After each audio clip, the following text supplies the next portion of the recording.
Hello বন্ধুরা, আসসালামু আলাইকুম। আশা করি সবাই ভালো আছেন। আজকের ভিডিওতে একটা হাউস ওয়ারিং এর ড্রয়িং নিয়ে কথা বলবো।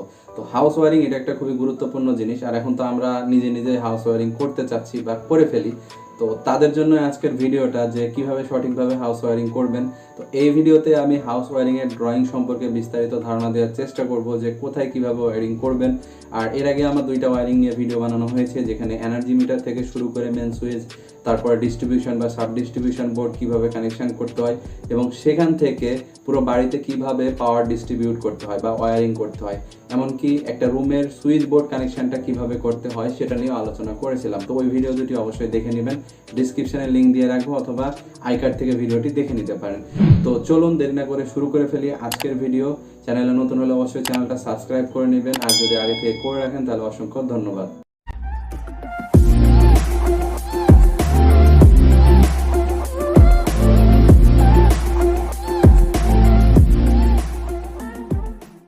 তো আপনারা স্ক্রিনে দেখতে পাচ্ছেন যে এটা একটা বাড়ির ড্রয়িং।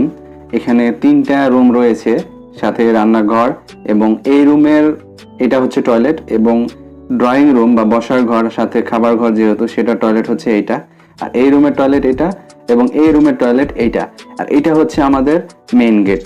এবং মেন গেটের পাশে এখানে হচ্ছে আমাদের এনার্জি মিটারটা। তো এনার্জি মিটারটা বাসার যে কোনো পাশে হতে পারে, তো আমি জাস্ট আপনাদের ধারণা দেওয়ার জন্য বলছি আর কি। তো ধরে নিলাম যে এনার্জি মিটারটা আমাদের মেন গেটের পাশেই আছে।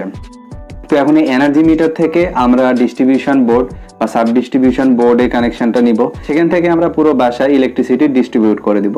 আমি যে ড্রয়িংটা দেখাচ্ছি সে অনুযায়ী ডিস্ট্রিবিউশন বোর্ডটা এইখানে। তো এই ড্রয়িংটা শুধু আপনাদের ধারণা দেওয়ার জন্য, যে আপনাদের এরকম হুবহু করতে হবে সেটা না, আমি জাস্ট আপনাদের ধারণা দেওয়ার চেষ্টা করছি। তো এনার্জি মিটার থেকে আমরা আমাদের পাওয়ারটা নিয়ে আসলাম ডিবিতে বা ডিস্ট্রিবিউশন বোর্ডে। এখন ডিস্ট্রিবিউশন বোর্ড থেকে আমরা প্রত্যেকটা রুমে আলাদা আলাদাভাবে পাওয়ার সাপ্লাই দিব। তারপরে আমরা পাওয়ারটা নিয়ে গেলাম বা ডিস্ট্রিবিউট করলাম রান্নাঘরে। তো এই রুমে আমরা এসি ব্যবহার করতে চাচ্ছি আর কি। তো ডাইরেক্ট ডিস্ট্রিবিউশন বোর্ড থেকে এসিতে সাপ্লাই দেব। তো এখানে ওয়ারিং এর আরেকটা গুরুত্বপূর্ণ বিষয় হচ্ছে তারের সাইজ। যেমন রান্নাঘরে এখন অনেক ধরনের লোড ব্যবহার করা হয়, যেমন ইলেকট্রিক চুলা, ইলেকট্রিক হিটার বা রাইস কুকার, এই ধরনের এগুলা কিন্তু অনেক বেশি পরিমাণে কারেন্ট নেই। তো আমরা রান্নাঘরে যে তারটা দিব সেটা অবশ্যই মোটা তারের প্রয়োজন হবে।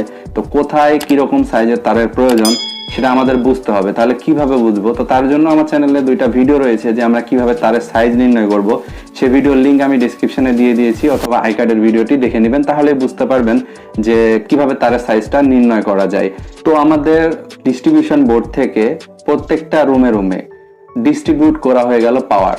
তো আমাদের ডিস্ট্রিবিউশন বোর্ডের কাজ শেষ। ডিস্ট্রিবিউশন বোর্ডের মাধ্যমে আমরা প্রত্যেকটা রুমে আলাদা আলাদাভাবে, এসির জন্য আলাদাভাবে, রান্নাঘরের জন্য আলাদাভাবে, এইরকম আলাদা আলাদাভাবে পাওয়ারটা নিয়ে নিব। এবার যখন পাওয়ারটা আমাদের রুম পর্যন্ত চলে যাবে, তখন সেখানে চলে আসবে সুইচ বোর্ড। তো সুইচ বোর্ড কানেকশনের ভিডিওর কথা তো বললাম, আমার চ্যানেলে আছে, আই কার্ড থেকে অবশ্যই ভিডিওটি দেখে নেবেন। তো ধরে নিলাম এই রুমটা আমরা এখন ইলেকট্রিফিকেশন করব, অর্থাৎ লাইট, ফ্যান এগুলো লাগাবো। তো একটা ফ্যান যদি আমরা এখানে ব্যবহার করি, তাহলে সুইচ বোর্ড থেকে ডাইরেক্ট ফ্যানের কানেকশনটা এখানে দিয়ে দিব। তারপরে এই রুমটা যেহেতু বড় আমাদের কাছে মনে হচ্ছে, তো আমরা চাইলে দুইটা লাইট ইউজ করতে পারি। তো এগুলা হচ্ছে অল লাইটের সিম্বল। তো আমরা দুইটা অল লাইট ইউজ করেছি এবং ডাইরেক্ট সুইচ বোর্ড থেকে সেখানে সাপ্লাই দিয়ে দিয়েছি। তো এখানে একটা গুরুত্বপূর্ণ বিষয় হচ্ছে, এই যে তারগুলো আমি এলোমেলো করে এদিক দিয়ে ওই দিক দিয়ে এভাবে দিয়ে দিয়েছি বা এখানে আমি দেখাচ্ছি, এটা কিন্তু বাস্তবে করা যাবে না। তো বাস্তবে আমাদের কি করতে হবে? বাস্তবে আমাদের সাব ডিস্ট্রিবিউশন বোর্ড বা ডিস্ট্রিবিউশন বোর্ড যেটা, সেখান থেকে, বা সার্কিট ব্রেকার বক্স যেটা, সেখান থেকে ডাইরেক্ট আমাদের ছাদে উঠে দিতে হবে সবগুলো তার। আর যখন ছাদ ঢালাই দেওয়া হবে সে সময় আমাদের পাইপ ফেলে নিতে হবে। আর রুমে যখন ওয়্যারিং করব, তখন ছাদ ঢালাইয়ের সময় আমার প্ল্যান করে নিতে হবে যে আমি কোথায় কোন পয়েন্টটা রাখবো। যেখানে যে পয়েন্টটা রাখতে চাচ্ছি সেখানে আমাদের পাইপের ড্রপ রাখতে হবে, তাহলে আমরা সেটা খুব সহজে করতে পারবো। আর যেহেতু আমরা এখন মোবাইল ফোন ইউজ করি, তো সকেট পয়েন্টটা খুবই জরুরি একটা বিষয় আমাদের ফোন চার্জ দেওয়ার জন্য।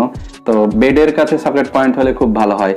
তো এই রুমে আমরা চাইলে বেডের কাছে একটা সকেট পয়েন্ট দিতে পারি। আর যদি আমরা রুমে টিভি চালাতে চাই, তাহলে দেখা যাচ্ছে আমরা বেডের অপোজিটে বা বেডের সামনাসামনি সোজাই টিভিটা রাখবো, তো সেইখানে একটা সকেট পয়েন্ট দিতে পারি। তো হলুদ ব্লক চিহ্ন যেটা, সেটা হচ্ছে আমাদের সকেট পয়েন্টের। তো এই রুমের মোটামুটি ওয়্যারিংটা আমি ধারণা দেওয়ার চেষ্টা করলাম, আশা করি ধারণা দিতে পেরেছি। তো এই রুমে এখন একটা টয়লেট আছে বা বাথরুম আছে।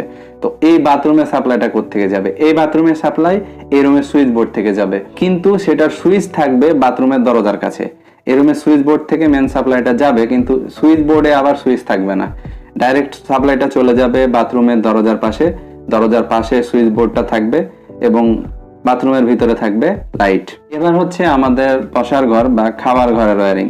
তো যেহেতু আমাদের বসার ঘর খাবার ঘরটা অনেক বড় আর দুইটা ঘর মিলে একটা ঘর, তো আমরা তো খাবার ডাইনিং টেবিলের উপরে একটা ফ্যান দিতে পারি, আমরা যেখানে বসবো সেখানেও একটা ফ্যান দিতে পারি। তো এই রুমে আমি দুইটা ফ্যান ব্যবহার করেছি, যেহেতু আমাদের খাবার ঘর আর বসার ঘরটা অনেক বড়, দুইটা ফ্যান ইউজ করেছি। তো একটা লাইটে তো অবশ্যই হবে না, তো এখানে আমি তিনটা লাইট ইউজ করেছি। এখানে একটা অল লাইট, এখানে একটা অল লাইট এবং এটা হচ্ছে আমাদের সিলিং লাইট। সিলিং ফ্যান যেভাবে ঝুলানো থাকে এই লাইটটাও সিলিং এ লাগানো থাকবে।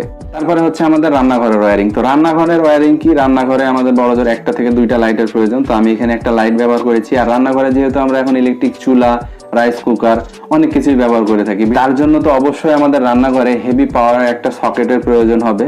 তো এখানে একটা সকেট পয়েন্ট দিয়ে দিয়েছি। তারপর আমাদের যে বড় রুমটা, সবচেয়ে বড় রুম, যে ঘরে আমরা এসি ব্যবহার করেছি, সে ঘরের ওয়্যারিংটা দেখবো। তো সে ঘরে আমি একটা ফ্যান ইউজ করেছি এবং সে ঘরে লাইট ইউজ করেছি দুইটা, যেহেতু বড় ঘর সেজন্য দুইটা। তো এগুলো হচ্ছে অল লাইট এবং এই ঘরে আমি একটা সকেট পয়েন্ট ইউজ করেছি, বেডের সরাসরি অপোজিটে সকেট পয়েন্টটা ব্যবহার করেছি, যাতে চাইলে সেখানে টিভি বা অন্য কিছু আমরা চালাতে পারি। আর আরেকটা গুরুত্বপূর্ণ বিষয় হচ্ছে আমরা ওয়্যারিং করার সময় সবসময় ফলো করব যে আমাদের সুইচ বোর্ড যেন দরজার পাশে হয়, অর্থাৎ ঘরে ঢোকা মাত্র, রুমে ঢোকা মাত্র আমরা যাতে সুইচ বোর্ডটা খুব সহজে হাতের নাগালে পাই। দেখা যাচ্ছে দরজা দিয়ে ঢোকার পরে সুইচ বোর্ডই খুঁজে পাচ্ছি না, তাহলে কিন্তু হলো না। সেই কারণে দরজার পাশে সুইচ বোর্ড হতে হবে, যাতে খুব সহজে সুইচ বোর্ডটা খুঁজে পাওয়া যায়। তো এই রুমে আবার একটা টয়লেট রয়েছে, আর পাশে আর একটা টয়লেট রয়েছে, সেটা হচ্ছে আমাদের বসার ঘরের টয়লেট। তো এই রুম থেকে ডাইরেক্ট আমরা এই দুইটা টয়লেটে সাপ্লাই দিব। এই দিক থেকে হয়তো কাছে হচ্ছে আমার মনে হচ্ছে। টয়লেটের দরজার পাশেই সুইচ বোর্ডটা থাকবে, আমি আগেই বললাম যে দরজার পাশে সুইচ বোর্ড থাকবে এবং টয়লেটের সুইচ বোর্ড থাকবে বাইরে, টয়লেটের ভিতরে না। সুইচ বোর্ড অন করার পরে তারপর আমরা টয়লেটে ঢুকবো। তো বাইরে সুইচ বোর্ড আর ভিতরে শুধু থাকবে লাইট। তারপরে আর একটি রুম বাকি রয়েছে, সেই রুমটা ছোট। তো সেই রুমে আমরা একটা ফ্যান আর একটা লাইট দিয়ে দিয়েছি, অল লাইট, এবং সাথে একটা সুইচ বোর্ড টয়লেটের জন্য আর কি। এটা হচ্ছে টয়লেটের সুইচ বোর্ড এবং টয়লেটের ভিতরে একটা লাইট। এখন বাকি রয়েছে আমাদের সিঁড়িঘর বা মেন দরজার এখানে। তো আমরা মেন দরজা দিয়ে ঢুকবো, সেই জায়গাটা তো অন্ধকার থাকবে। তো সেই জায়গায় ডিস্ট্রিবিউশন বোর্ডের পাশে একটা ছোট্ট একটা সুইচ বোর্ড দিতে হবে এবং সেখানে একটা সিলিং লাইট ইউজ করেছি আমি, যাতে সেই জায়গাটা আলোকিত থাকে।